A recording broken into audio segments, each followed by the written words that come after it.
The morning light came through the canopy and columns, illuminating dust and pollen like particles in amber.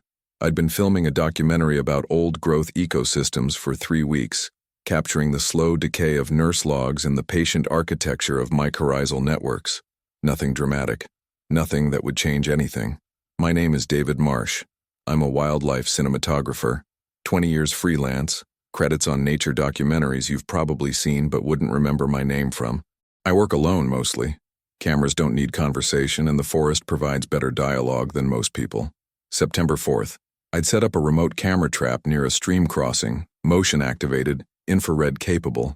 I was documenting black bear foraging patterns, trying to capture footage of salmon consumption for a PBS series. Standard work. Predictable. The camera had been running for 6 days when I checked it. 47 triggers. Most were deer, raccoons, a few coyotes passing through at dawn. But file 33, timestamp 02:47 a.m., September 9th, was something else entirely. I watched it 3 times on the camera's small screen before I believed what I was seeing. Then I watched it 30 more times before I decided what to do. The footage was 4 minutes and 17 seconds long. High definition, infrared enhanced, perfect clarity despite the darkness. The camera was positioned 12 feet up a cedar tree, angled down at the stream crossing where the bears usually came to fish. At 02:47:14, a figure entered the frame from the left. Bipedal, approximately 7.5 feet tall, covered in reddish-brown hair that caught the infrared in silvery highlights. The gait was smooth, efficient, not the lumber of a bear on hind legs, not the stride of a human. Something in between, something older. It approached the stream, knelt, and drank. The way it moved, there was intelligence there, awareness. It paused, lifted its head, seemed to listen. Then it stood and turned, facing the camera almost directly. That's when I saw the infant, clinging to her chest. I thought of it as her, immediately, though I couldn't have explained why. Was a smaller figure, darker furred, perhaps 2 feet tall. Its tiny hands gripped the long hair across her torso. As she drank again, she used one hand to support it, adjusting its position with unmistakable care. The maternal gesture froze me. I'd filmed grizzly mothers with cubs, elephant cows with calves, whale pods protecting their young. I recognized the body language of motherhood across species. This was no different, except it was impossible. At 02:49:03, she looked directly at the camera. Her face was broad, flatter than an ape's, with a pronounced brow ridge but eyes that seemed to reflect the infrared with an almost human quality. She held the camera's gaze for 7 seconds. Then she made a sound, low, modulated, like language without words, and moved back into the forest, disappearing at 2:51:31. I sat with the footage for 2 days. I knew what I had. In 20 years of wildlife cinematography, I'd captured rare behaviors, endangered species, moments that scientists said were valuable for research. But this was different. This was proof of something that wasn't supposed to exist. I copied the files to 3 separate drives, uploaded encrypted backups to cloud storage, and kept the original SD card in a waterproof case. Then I started researching. The Patterson-Gimlin film from 1967, the famous Bigfoot footage from Bluff Creek, California, showed a similar figure. Female, same reddish-brown coloring, same bipedal stride. That film had been analyzed, debated, and remained controversial despite decades of scrutiny. Experts couldn't definitively prove it was fake, but they couldn't prove it was real either. My footage was clearer, digital, high resolution, with metadata proving date, time, and GPS coordinates. There was no man in a suit here, no possibility of hoax. The infant alone, its proportions, its movement, the way it clung, would have required prosthetics and puppeteering beyond anything feasible for a forest prank. I considered my options. Publish it online? The footage would go viral, but I'd lose control. It would be memed, monetized, and debated into meaninglessness before anyone could properly study it. Sell it to media? Same problem. Plus ethical concerns about commercializing what might be an endangered species. Contact researchers? Universities moved slowly, and academic politics could bury this for years. Then I remembered something. The FBI maintains a database of unusual wildlife evidence, part of their work with environmental crimes and endangered species investigations. They have protocols for handling sensitive biological material, resources for verification, and most importantly, Discretion. On September 14th, I compiled the footage, my field notes, GPS coordinates, and technical specifications into a formal report. I burned it to a disk, included the original SD card as evidence, and sent it via certified mail to the FBI's Critical Incident Response Group in Quantico, Virginia. The tracking showed it was delivered and signed on September 18th. That's when everything changed. For 3 weeks, nothing happened. I continued my work, filming the documentary footage I'd originally come for, but my mind stayed on the file I'd sent. I imagined analysts reviewing it, biologists being consulted, maybe even a field team being dispatched to verify the location. On October 9th, I received a phone call. The number showed as restricted. A male voice, professional, identifying himself as Special Agent Robert Carver from the FBI's Scientific Analysis Unit. He confirmed he'd received my submission and wanted to discuss the evidence in person. "We'd like to conduct a field interview," he said. "Are you still in Washington State?" "Yes. Gifford Pinchot National Forest near the original site." "Good.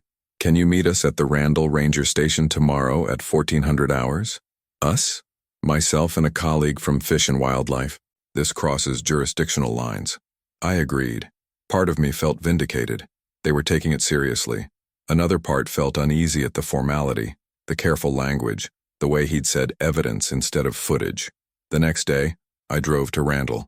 The ranger station was a small building off Highway 12, mostly used for fire permits and trail information. When I arrived, there were 2 vehicles in the parking lot, a black SUV with government plates and a Forest Service truck. Inside, Agent Carver introduced himself. Mid-40s, clean cut, the kind of measured demeanor that suggested military or law enforcement background. With him was Dr. Sarah Whitmore from U.S. Fish and Wildlife Service, a wildlife biologist who specialized in mammal conservation. We sat in a small conference room. Carver placed my original package on the table, the disc, the SD card, my written report. "Mr. Marsh, we've reviewed your submission. The footage is remarkable." "Is it real?" I asked directly. Dr. Whitmore answered, "The footage is authentic in the sense that it hasn't been digitally manipulated. We ran it through every analysis tool available. No CGI signatures, no editing artifacts. Whatever the camera recorded, it recorded something physically present. So we're confirming that you captured something on camera." Carver interrupted. "What that something is remains under investigation." "It's a Sasquatch," I said. "A female with an infant. The morphology, the behavior, Mr. Marsh." Carver's tone shifted slightly, more formal. "We need to discuss the implications of this footage becoming public." That's when I understood this wasn't about verification. It was about containment. Whitmore leaned forward. "David, may I call you David? You need to understand the ecological sensitivity here. If this species exists, and your footage proves it, the consequences would be significant." "Significant how?" "Immediate endangered species designation," she said. "Habitat protection covering potentially millions of acres. Legal challenges to every logging operation, development project, and resource extraction in the Pacific Northwest. We're talking about economic disruption in the billions. So because it's inconvenient, we pretend it doesn't exist. That's not what I'm saying," Whitmore said carefully. "I'm saying we need to handle this properly. Scientific verification takes time. We need to confirm the population, study the range, understand the ecology before we make public declarations." Carver pulled out a document. "We're asking you to sign a non-disclosure agreement, standard procedure for ongoing investigations. You agree not to discuss the footage, the evidence, or this meeting. In exchange, we continue the investigation with your full cooperation. And if I refuse, then you're free to do whatever you want with the footage. But understand that without official verification, you'll be dismissed as another hoaxer. The footage will be debated, analyzed by online skeptics, and ultimately filed away with all the other unverified claims." I looked at the NDA, at my footage, my evidence, my 3 weeks of uncertainty being reduced to a signature. "I need to think about this," I said. I didn't sign. I took my materials. They'd made copies, they admitted that, and drove back to my camp. The forest felt different now, heavier with knowledge I wasn't sure I wanted. That night I couldn't sleep. I kept thinking about the female in the footage, the infant clinging to her, the way she'd looked at the camera, not with animal wariness, but with something closer to concern. Recognition, maybe, an understanding that she'd been seen. At 3 a.m., I heard movement outside my tent. I froze, listening. Footsteps. Heavy, deliberate. Circling the camp perimeter about 30 yards out. Not random. Purposeful, measured. The sound of something large moving through undergrowth with care. I grabbed my flashlight but didn't turn it on. Instead, I unzipped the tent slowly, quietly, and looked out into the darkness.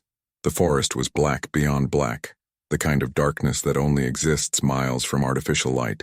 But my eyes had adjusted enough to see shapes, gradients, and there, at the edge of my vision, something moved. Tall, bipedal, watching. My heart hammered, but I didn't feel fear exactly. More like awe, and the strange sensation of being evaluated. I thought about the camera, 15 feet away in my equipment case. I could reach it, could film this, could have proof beyond proof. I didn't move. We stayed like that for maybe 5 minutes. Me at my tent, the figure at the tree line, the forest holding its breath between us. Then a sound, the same low vocalization from the footage, melodic and searching. It was calling. From further in the forest, an answer. Higher pitched, shorter. The infant maybe, or another adult. The figure at my camp turned toward the sound, and in that moment of profile, I saw enough to confirm. This was her. The same reddish-brown coloring visible even in starlight, the same size and build. She'd come to my camp. Found me. Was this warning? Curiosity? She made the sound again, then moved away, disappearing into the timber with remarkable silence for something that size. I sat outside my tent until dawn, watching the sky lighten through the canopy, understanding something I hadn't fully grasped before. They knew. They knew I had filmed them, and somehow, they'd tracked me here. The next morning, I found evidence. 30 yards from camp where she'd been standing. A print. Partial, in soft soil near a rotting log. Approximately 15 inches. 4 clear toe impressions. I photographed it, measured it, documented everything. Then I covered it with branches and leaves. That's when I made my decision. Agent Carver had called the footage remarkable, but talked about it like a problem to be managed. Dr. Whitmore had framed it as ecological complexity requiring careful navigation, but they'd both missed the essential point. This wasn't about evidence or economics or endangered species protocol. This was about a mother and child trying to survive in a world that increasingly had no room for them. I drove back to Randall. Agent Carver was surprised to see me. "I'll sign your NDA," I said, "but I have conditions." We negotiated for 2 hours. I wanted assurances, no capture attempts, no invasive research, habitat protection without public declaration. Carver couldn't promise everything. He didn't have that authority. But he made calls, brought in people who did. By evening, we had an agreement. I would provide all footage and documentation. I would cooperate with a discreet research effort. I would remain silent publicly. In exchange, they would protect the area. No logging permits, no development, no announced reason. Just bureaucratic barriers and environmental studies that would take years to complete.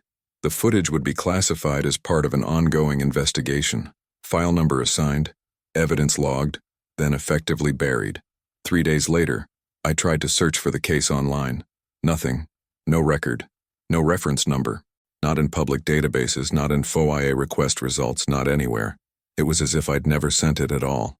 For 6 weeks, I continued filming my documentary while covertly monitoring the area. The FBI and Fish and Wildlife conducted their discreet research, which consisted of camera traps, hair sample collection, and occasional field observations. I was their local guide, the only one who'd seen them up close. We found evidence everywhere once we knew what to look for. Tree breaks at 8 feet high, too systematic for wind damage. Sleeping nests constructed from cedar boughs, barely visible unless you knew the pattern. Catching behavior, food sources stored in specific locations, rotated seasonally, and prints, dozens of them, showing a population of at least 6 to 8 individuals using the drainage system. Dr. Whitmore was present for most of the research. Watching her work was instructive. She collected data with scientific precision, but there was something else in her approach. Reverence, maybe. She understood what we were documenting. A remnant population of something that had survived by being invisible. They're Gigantopithecus descendants, she told me one evening as we reviewed footage from the camera traps. Has to be. The morphology matches. Large body size, robust build, adaptation to forest environments. Somehow a population survived the Pleistocene extinction, isolated in these mountains. How many? I asked. In this immediate area, maybe 10 to 15, regionally across the Cascades, if we're lucky a few hundred, maybe less. She paused. David, you understand what you found, right? This isn't just a rare species. This is potentially the most significant anthropological discovery in human history. A living relative, a sister species that survived while Neanderthals didn't. So why are we hiding it? She was quiet for a long moment. Because humans destroy what they discover. Not intentionally, but inevitably. If we announce this, what happens? Media circus, tourism, development pressure, habitat fragmentation. Even with protection, the increased human presence alone could doom them. People have a right to know. Do they? She looked at me. Or do these beings have a right to exist without us? They've survived by remaining hidden. Who are we to take that choice from them? Agent Carver arrived the next day with news. The investigation was being closed. Closed? I stood from the map table where we'd been plotting sighting locations. We've documented an entire population.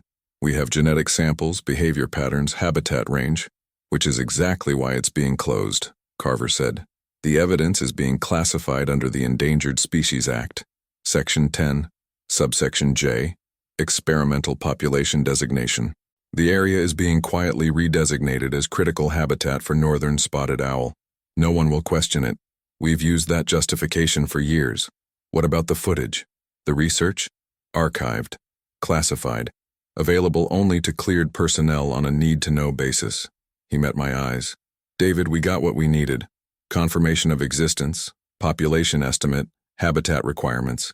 Now we protect them the only way that works, by making sure no one else comes looking, by erasing the evidence, by controlling the narrative. He pulled out a tablet, showed me a document. This is the official report. Subject: Investigation of alleged anomalous wildlife footage, Gifford Pinchot National Forest. Conclusion: After thorough analysis, footage shows known wildlife, likely black bear exhibiting unusual behavior due to injury or illness. No evidence of unknown species. Case closed. I read it twice. It was a masterpiece of bureaucratic dismissal. Technical enough to sound authoritative, vague enough to discourage follow-up. You're lying. I'm protecting an endangered species using the tools available to me, Carver said. Sometimes the truth isn't what serves the greater good. Who decides what serves the greater good? In this case, I do. He closed the tablet. Your NDA remains in effect. You can't discuss the investigation, the footage, or your findings. If you violate it, we'll prosecute under federal wildlife protection laws. You'll lose your equipment, your livelihood, possibly your freedom. And the creatures? What happens to them? They continue existing, undisturbed, protected by bureaucratic indifference and carefully maintained ignorance, which is more than most endangered species get. After Carver left, I returned to the site where I'd first deployed the camera. The forest had that late October quality: golden light, the smell of decay and rain, the sound of water moving over stone. Peaceful. I set up my tripod and filming equipment, ostensibly for the documentary, but really I wanted to think. The ethical calculus was complicated. I had evidence of a species that science didn't acknowledge, evidence that was being actively suppressed by the same government that claimed to protect wildlife. Every instinct I had as a documentarian said expose it, show the world, let truth prevail. But truth doesn't always prevail. Sometimes it just complicates. I thought about the female in the footage, the infant clinging to her chest. I thought about them trying to survive in a forest that was shrinking every year. Logging operations, fire suppression creating unnatural fuel loads, climate change shifting the ecosystem faster than species could adapt. Adding human awareness to their problems wouldn't help them. It would destroy them. Around noon, I heard it, the low vocalization coming from upslope. I turned off my camera and waited. She emerged from the tree line slowly, cautiously. In daylight, she was even more remarkable. The reddish-brown fur caught the sun in copper highlights. Her face, while not human, carried an expression I recognized. Wariness combined with determination. She didn't have the infant with her. She stopped about 40 yards away, watching me. I stayed still, hardly breathing. We regarded each other across that distance. Filmmaker and subject, human and something else. Sister species, as Dr. Whitmore had said. Then she did something extraordinary. She gestured, a clear, deliberate motion with her right hand, palm out, fingers spread, moving in a slow arc that encompassed the forest around us. Then she pointed at me, at my camera equipment, and made the gesture again. I understood. She was asking something. Asking about the equipment, maybe. Or asking me to leave. Or asking me to understand that this place belonged to her kind, not mine. I responded. Slowly, carefully. I reached for my camera, held it up so she could see it. Then I opened the back, removed the SD card, and held it up. I made a show of putting it in my pocket. Then I gestured at the forest the way she had, and I nodded. We stayed like that in silent negotiation for several minutes. Finally, she made a sound, softer than before, almost questioning. Then she turned and moved back into the timber, disappearing with the ease of something that belonged there. I packed my equipment and hiked out. That night in my hotel room in Randall, I made my final decision. I went through all my footage, everything I'd captured over 4 weeks. The original clip of the female and infant, the subsequent camera trap footage showing the family group, the images of prints, nests, and tree breaks. I copied everything to an encrypted drive, which I would keep. Evidence just in case. Then I deleted the rest, formatted the cards, overwrote the files, destroyed the redundancy I'd carefully built. The next morning I met with Agent Carver one last time. I'm leaving, I said. The documentary shoot is complete, I'm done here. What about your footage? The nature documentary? It's good. Some excellent shots of old-growth ecology, nurse logs, fungal networks. Nothing unusual. He studied my face. You're cooperating. I'm choosing what matters more, the story or the beings in it. He nodded slowly. That's the right choice. Is it? I'll never know. But it's the choice I can live with. I drove out of Gifford-Pinchot National Forest that afternoon. The autumn sun low through the trees. The mountains holding their secrets as they always had. 6 months passed. I completed the PBS documentary, Cathedral: The Old-Growth Forest Ecosystem, which aired to modest reviews and respectable viewership numbers. No one asked about missing footage or unusual encounters. It was what I'd promised to deliver, and I delivered it. But I couldn't stop thinking about what I'd documented, what I'd hidden. In March, I received an unexpected email from Dr. Whitmore. The subject line was blank, the message brief. Coffee, Seattle, we should talk. We met at a cafe near the University of Washington campus. She looked tired, older than I remembered from our time in the field. The research is continuing, she said quietly, after we'd ordered. Not officially. Small team, minimal footprint. We've confirmed what you found. At least 12 individuals in that drainage system. That's good news. It's complicated news. She wrapped her hands around her coffee cup. David, there's been pressure. From timber interests, from development groups. They've been pushing fish and wildlife for access to those forests. The spotted owl justification only works for so long. I thought the area was protected. Protected is a relative term. We have administrative designations, not legal protections. If someone pushes hard enough, challenges in court, demands environmental review, the truth could come out. How? Genetic samples. We collected hair samples, remember? Those are in federal databases now. If someone requests the right records, asks the right questions, they'll find anomalous DNA that doesn't match known species. But the footage is classified. The footage, yes, but science leaks. Data propagates. There are researchers at 3 different universities who've noticed strange genetic markers in environmental DNA samples from the Cascades. They're asking questions. I felt the weight of it settling again. So what happens? I don't know. Carver's division wants to maintain the status quo, protect through obscurity. But there's another faction at Fish and Wildlife that believes we have an ethical obligation to acknowledge the species, provide legal protection through proper endangered species listing. Which do you think is right? She was quiet for a long moment, watching rain streak the window. I think about that female you filmed, the infant. The way she looked at the camera, there was awareness there, self-awareness. If they're that intelligent, that human-like, do we have the right to make decisions about their existence without somehow consulting them? They've already made their choice, I said. They've chosen to remain hidden. Have they? Or have we forced them into hiding by making the world too dangerous for them to exist openly? It was a question I'd asked myself 100 times without finding an answer. There's something else, Whitmore said. She pulled out her phone, showed me a photograph. This was taken 2 weeks ago, trail camera, different location, about 40 miles north of your original site. The image showed a figure, large, bipedal, covered in dark brown fur. But this one was different. Male, clearly, with broader shoulders and more robust build. And it was doing something unexpected. It was looking directly at the camera, holding up a long branch stripped of bark. On the branch, carved with obvious deliberation, were marks. Symmetrical patterns, repeated symbols, something that looked almost like writing. "They're communicating," Whitmore said.